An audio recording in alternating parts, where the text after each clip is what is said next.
Now this is acrylic that I'm using to start with here, to establish these first marks, over which I'm going to put my watercolour washes.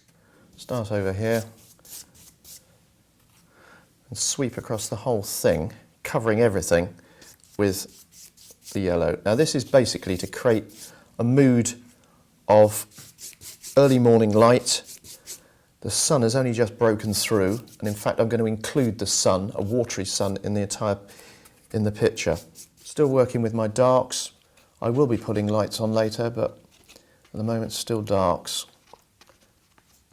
Now I've mixed up some white into my pigment here, the Prussian blue and the quinacridone magenta. And what I'm going to do is I'm going to just put in what looks like a crazy thing to do, but I'm putting in some what I'd call a milky solution into this background area. Now this is going to be effectively my mist hanging in the trees. I can push that around with my finger as well.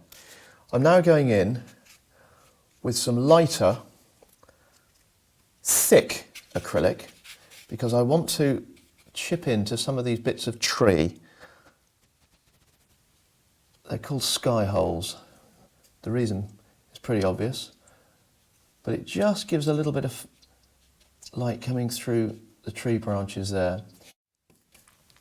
So this is basically a glaze of milky, actually at this point, the milky, like I used the milky grey, this is a milky yellow, just bringing that through there.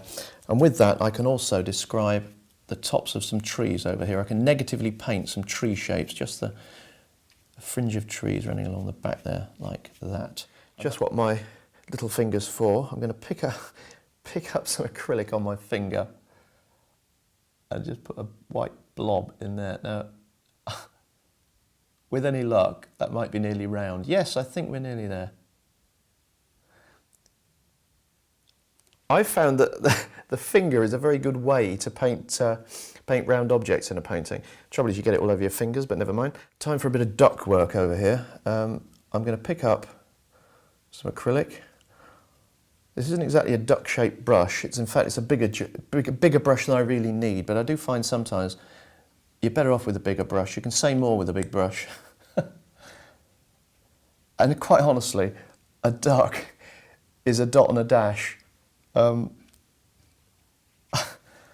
then a bit of finger down through there to create its reflections. I don't want to get too detailed with the ducks, but there's its head, and there's its body, and there's its reflection.